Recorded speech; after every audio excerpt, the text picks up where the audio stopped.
What's up, guys? It is Ricci here, bringing you season 2, episode 22 of the F1 podcast. I am here with Andrew and Erica. Hello, guys. How's it going? Hello. Great. How are y'all? And we'll talk about it. Do a barrel roll. But we also have a very special guest here. The second time on the podcast, Tyler Hatherell, aka Redbull expert. Tyler, welcome back to the pod, and thank you for coming to our event on Sunday. And I just want to give a shout out to everybody that came to Blackburn Social House. It was an amazing event. We had over 30 people. It was an interesting race. We have a lot to talk about. So why not? Let's get into this. The US Grand Prix, where Max Verstappen, no matter what gets thrown at him, he will find a way to win the race. Whether it's the 11-second penalty or being put at the back of the grid, he finds the way to do it. Wins his, I think this is his 13th win of the season, and also it clinches the constructors title for the first time since I think it's 2013, back when Sebastian Vettel was racing for Red Bull. So I guess the first off, I'm going to turn it over to you, Tyler. Red Bull mission accomplished, capture the drivers, capture the constructors, and obviously, especially with a very difficult weekend with a major player in their team passing away. Yeah, I think it was really difficult for a lot of the team members. And you heard it, even Max speaking after the race, after the win, pretty mild-mannered in terms of his celebration. I think a lot of the guys at Red Bull were really feeling the loss of Dietrich. So he was such a, big part of that team and loved racing so much. That's why he got into Formula One as an energy drink company, right? That's the whole spirit of Red Bull. And, I think for the team to win and take away the constructors, which was, a little bit inevitable, this weekend in particular was, even that much more special. So it was a lot of fun. You mentioned it, John, right off the top of the show there, but having everyone together to watch it was fantastic. So shout out to you guys for throwing an amazing event. For those of you who are not there, make sure to be there next year. I'm sure it will happen again because it was such a big success. But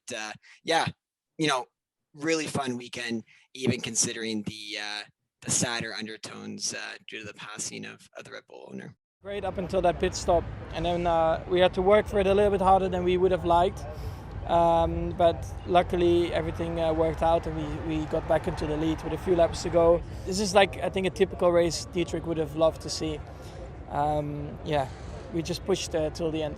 Yeah, I think especially, I think this was our first big event. So we had a wide variety of fans, whether there was a couple of Mercedes, some McLarens. Actually, no, I think it was just Erica. I was the only McLaren fan in the entire bar. And then Ferrari. I was hoping there'd be someone else in orange, but no. But, I think especially it's interesting now we actually want to, before I go into any further, but McLaren, potentially Daniel Ricciardo's last ever race, maybe in the United States Grand Prix.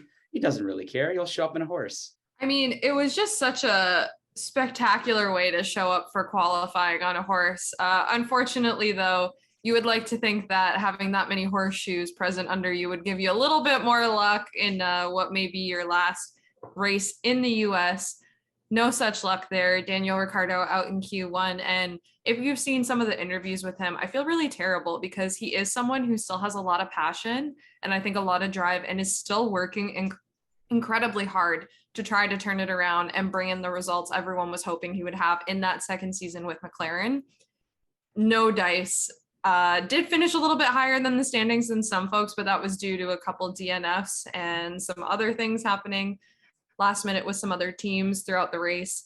However, just really emotional. It's very clear this guy still has a lot of love, and I'm hoping that regardless of whether or not he gets a seat for a team next year, that he's still very involved in the sport some way or another, whether it be an ambassador, someone who's kind of running around on the track, kind of like a Martin Brundle or anything like that. Just, was hoping for more because this is really the race where he kind of shines. Or the word on the street is that he is going to go back to Red Bull and be the number 3. And to think about 4 years ago, he was the lead driver at, for Red Bull to go down to the number 3 role, just show how the mighty have fallen a little bit. But you could clearly tell in the interview post-race, he just did not want to fucking be there anymore. He was so pissed off and the demeanor. But, that might happen when your constructor worries more about your digital ads on your car rather than making it faster. But hey, you lose. I'm not And that proud. but you know what? It's like we've said about Nikita Mazepin and some other folks. It may have been that they were just bringing in the money this year with some of these ads, knowing that they had a bit of a lemon of a car that was supposed to be performing really well after our expectations from last season. So I'm hopeful that while this didn't seem like they were funneling any of the ads into the car this year, this means that they've got a good chunk of change to put into the car for next year. So whether Piastri's in that seat as opposed to Daniel Ricciardo, I'm still hoping that the papaya pulls through in the long run. Speaking about next year, one thing that really stood out to me, I think this was the first time during FP1 where we had 5 or 6 reserve drivers really stepping up into a car to their, obviously, I know the regulations allowed it for this year, but we were able to see some impressive drives from some drivers. I mean, Antonio Giovinazzi only lasted, I think it was not even 3 laps. 2.5. The minute he gets the minute he gets into an F1 car, it just bad luck, Gio. All bets are You off. almost gotta respect it though, eh? He like is part of the conversation for Haas, shows up FP1, crashes the car, costs him millions of dollars, and then just leaves. It's the one thing he couldn't do. Like his competitor is Mick Schumacher, who feels like spends more time in the wall than on the track. So And the first thing he does is put the car in the wall. It's brutal. I cannot believe that he completely squandered that opportunity, and it's impossible to think that that's not going to play a factor in Gunter having to decide who's going to drive for Haas next year. So I was gonna go say, ahead. I kind of wondered, did Mick and Gio have a conversation where Gio was like, "I've done this a few years longer than you. I'll crash the car. That way you're definitely gonna get the seat next year, because why would they put me in that car now, right?" I almost kind of respect the hustle way. So on Saturday, I was just walking through Bay Blur area in Toronto, and outside of Italy, there was a busker, and he had the setup where he plugged his guitar into, or I thought he plugged his guitar into a speaker, and he was playing along with background music. But what he was literally doing is playing Spotify and playing music in the background, and then literally just strumming his guitar with no sound, just playing the same chords over and over again. You almost have to respect the hustle in that way, similar to what Gio just did. Fake it till you make it, gets to the car, completely guts it out, and then leaves. I have another funny Toronto experience. The morning before we did our event, I was walking on the waterfront, and I was wearing my Ferrari jacket. And next thing you know, I saw like 2 Mercedes. Let's talk about Mercedes for a second. But like I saw 2 Mercedes fans wearing their jackets, like walking towards me. And I literally thought it was going to be like the Wild West. We're going to have like a showdown in like Queens Quay. At least you weren't wearing a Red Bull jacket. Would have been much worse. well, it's George Russell. But that's literally what I was about to get into. Yeah. Let's put it this way: the silver arrow really shot through that Ferrari. I generally do feel bad for Carlos Sainz. I think this is his 6th DNF of the season, and like in terms that he's having the most points he's ever had in his F1 career in a season. He's won a race. He's got a couple of podiums, but I think you could be talking about Charles Leclerc as well. Oh my gosh. They both fit the same narrative, unfortunately. That's Ferrari. Finish him. Sorry, go ahead, John. In the screw de rear Ferrari. Mm-hmm. Oh, that's a good one. I feel like it literally, like Ferrari this year is literally like an episode of The Office. Just like nothing is going right, or there's everything is going wrong. And it starts from the top and goes wrong. But seriously, Leclerc did battle back from the grid 12, because also he had a 10-place grid penalty. I think qualifying was really a good show for both the drivers. I mean, Max almost had it, and then it was Q3 where he bit the bullet and just wasn't able to come through. But I think overall, we can be happy with Leclerc's drive, but you got to feel bad for Sainz, especially. He got pole position, and he clearly looked like he could have won. But I think anything happens when you're on the grid too. I think a lot of these tracks, particular, anybody who is P2 really has that advantage going into the first turn, and can be able to hit over somebody still. Well, and like shocking in the press conference after the race, George Russell actually taking accountability for his crash. First time ever. First time. Like, you don't see that very often from Karen Russell himself. So it was great to see. him take accountability. And we'll get into this later, but the inconsistencies in FIA's penalties this weekend was ridiculous. It was like, let's just spin the wheel and see what it lands on. Yeah. So let me get this straight. Russell got only 5 seconds for his, and then all of a sudden, after a couple hours after the race, Fernando Alonso got 30 seconds. 30 seconds. No, but the classified as a 10-second stop and go. How do you qualify that post race? What do you have him like go back into the car while the track's empty and make him do a 10-second stop and go pit stop with nobody there to see what that timing would be? It was ridiculous. And we have last year in Hungary when Max has a hole in the side of his car, literally held together with duct tape, and apparently that's safe.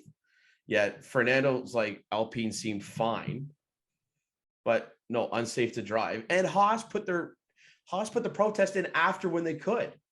So the fact that even FIA listened to it is it's such a joke. From they fired one of the race stewards this weekend to try and get some consistency, and we literally got the opposite of that when it came to the penalty marker, because then I see a report that Stroll gets a 3-place grid penalty and a 2-point deduction for that crash on Alonso, which, yeah, it's a dangerous crash, and I get at the time, but it's still a harsh penalty considering what, Russell literally knocked the car out of the race based on his maneuver, and he only gets 5 seconds stop and go. So it was literally like, let's just get the hamster wheel out, or wheel of fortune, spin it, and see what we land on for the penalties today. Well, and that's kind of what you were saying was it's understandable maybe giving a bit of a penalty and deducting some time, but at the very least, there were still a few laps left in the race. And I think in our chat, Andrew, it was you that pointed this out, like, give them a flag, let them know something's happening. There's time to go and serve the penalty in the race. So if it is a 10-second stop and go, it's going to be more accurately timed, as opposed to trying to retroactively apply that after everyone's gone and just assuming how long it would take someone to come into the pit lane, serve the penalty, and then get back out on the track when, we're just kind of playing with the numbers after the fact. These have big implications. Like, I know that with the Constructors Championship over, it's still big we still got a pretty good midfield battle coming down the road here.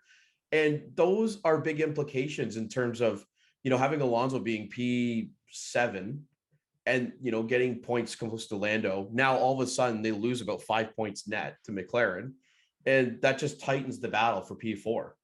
So you almost have to wonder, because based on last year and having, how the points kind of ended up being so that Lewis versus Max was tied going into Abu Dhabi. You almost kind of wonder if there's a little bit of behind the scenes here to shave points or to manipulate the point system a little bit so that we have those big battles that are marketable coming down for the final 4 races. Because we really are, the only thing that people I think are really looking into is Max, is he going to set the record? And if he does, by how many races does he win in terms of most wins in a season? Yeah, absolutely. So many of us John. talk. No, Erica, go ahead. Sorry, I've already talked it up. I do think it's interesting, the point that Andrew brings up there about some behind the scenes moves going on in order to make it more of a interesting battle for the grid, for the midfield.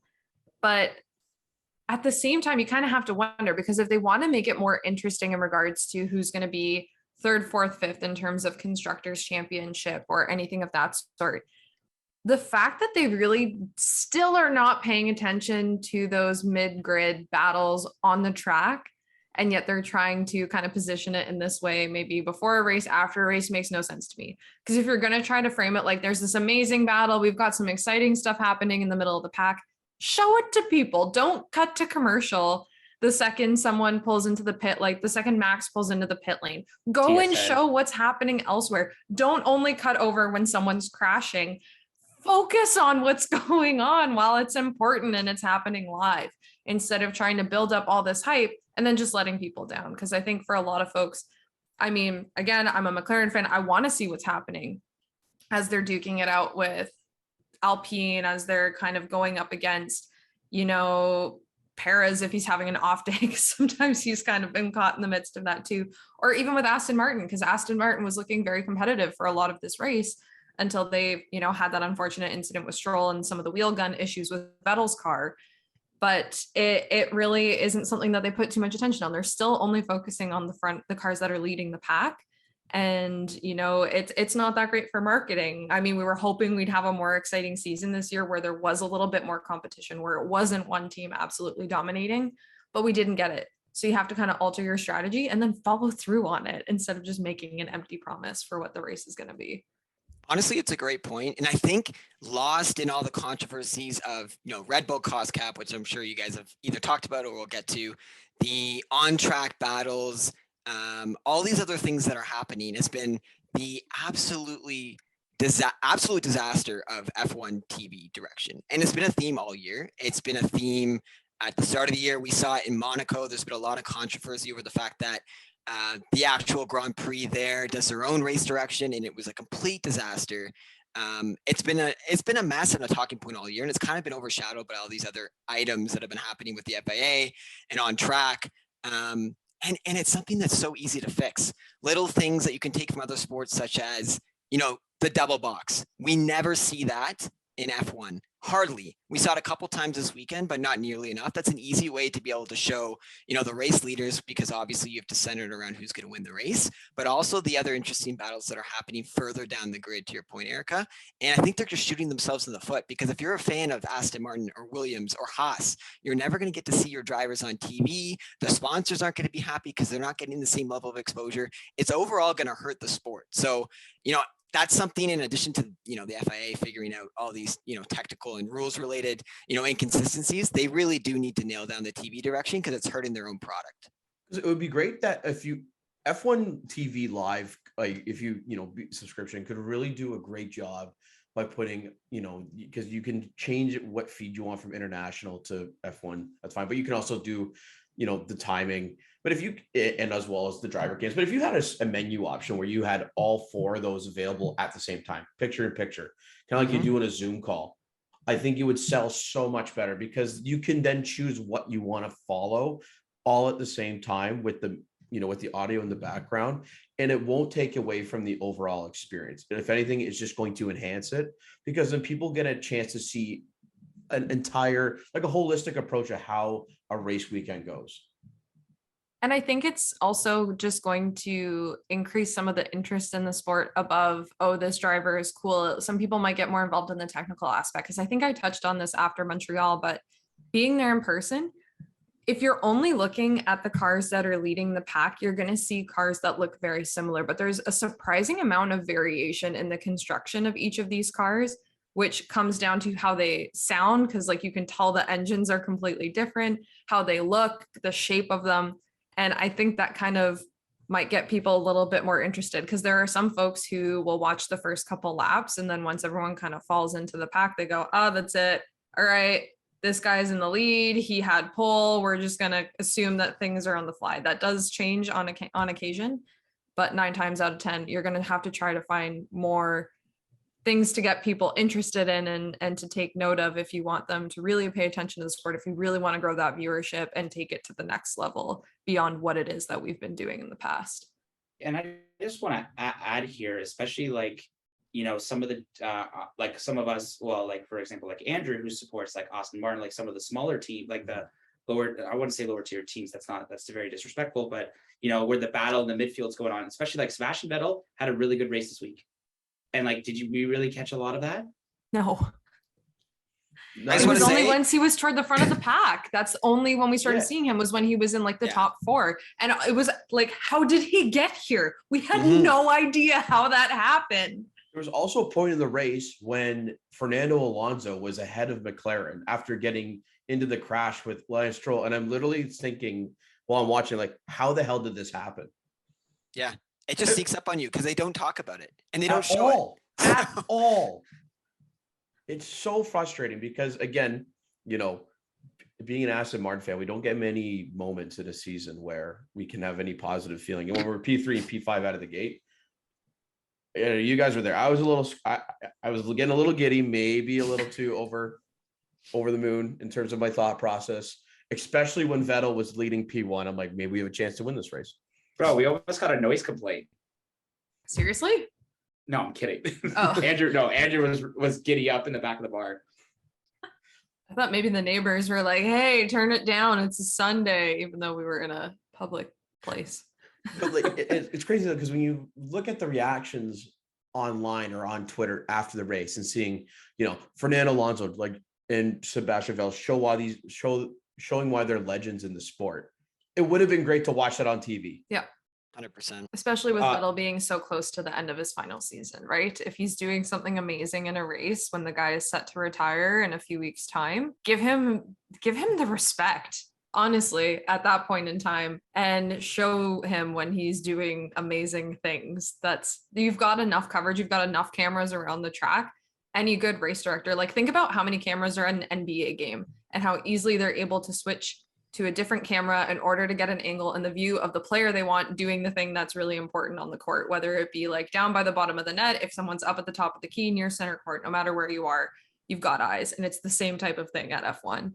Yeah. So, and the best example of that was the end of the race. Once the leaders crossed the line, all of a sudden the camera's on Vettel, and we saw one of the best overtakes of the season. Unbelievable wheel-to-wheel racing against Magnussen. That was ridiculous. And that happens throughout, probably every Grand Prix, but we don't get to see that because they're not showing Seb or those midfield teams on TV, right? So that's the perfect example.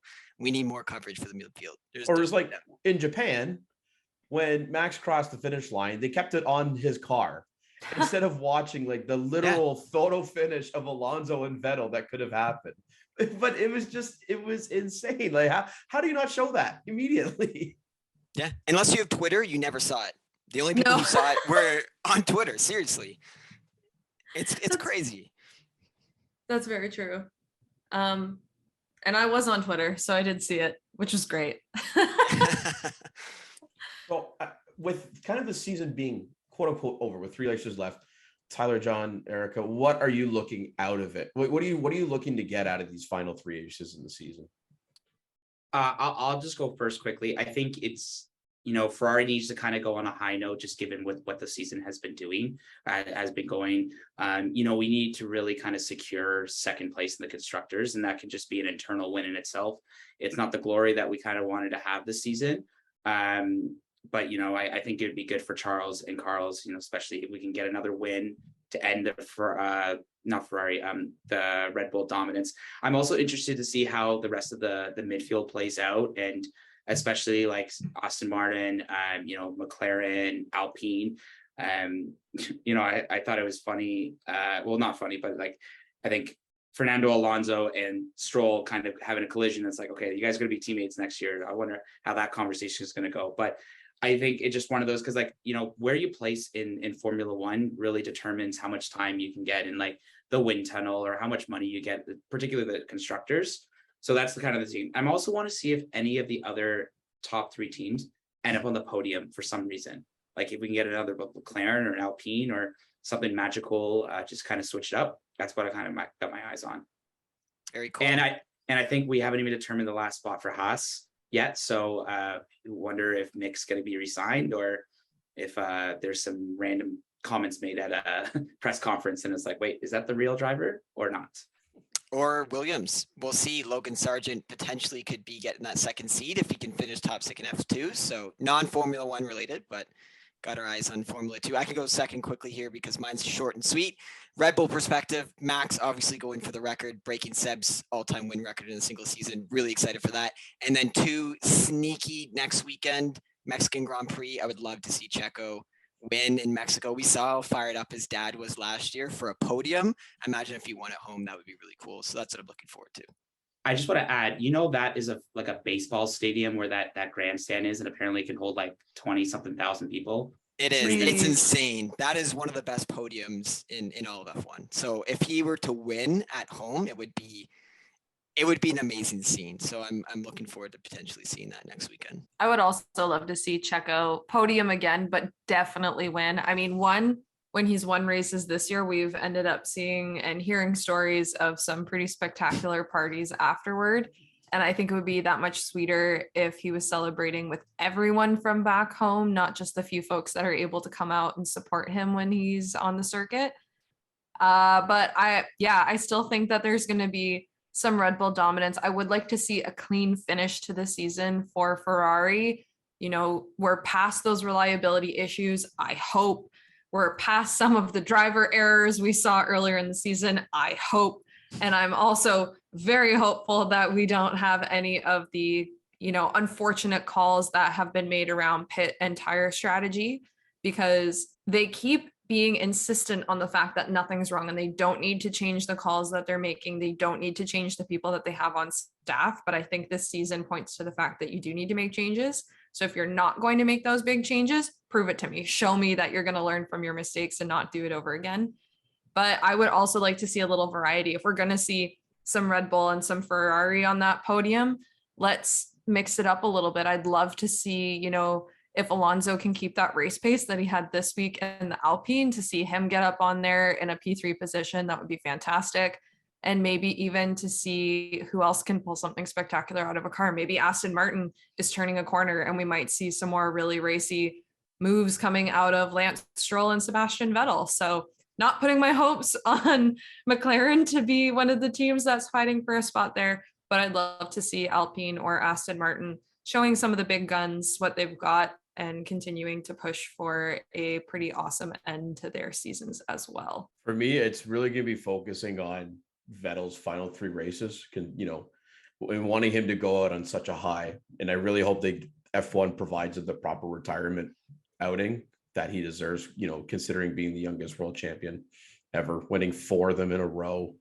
And, being an ambassador of the sport, not only for its racing, but from its sustainability side. I hope he gets the proper send-off that he deserves. And whether that be maybe a podium finish, whether that be a tribute to him on the, in Abu Dhabi, it would be just nice to see that.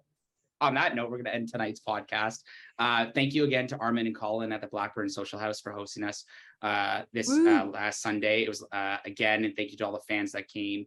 Tyler, thank you for coming on today's episode to give your perspective on the race, and obviously congratulations on a great season. Masterclass, can't say enough. But on that note, I'm going to sign off. I'm here with Andrew, Erica, and obviously Tyler. And Andrew, as always, please give us a proper send-off. Thank you, everybody, for listening today to season 2, episode 22 of the F1 podcast. Again, thank you so much, Tyler, for coming on. Congratulations to Red Bull on securing the first double since 2013. It's nice to see some, new blood at the top, even though it's an old face, but we're nice to see some new blood at the top. And Viva la Mexico next weekend. Let's hopefully see Checo Perez win his home GP and have the party that he truly deserves. Thank you so much, everybody. Have a wonderful week.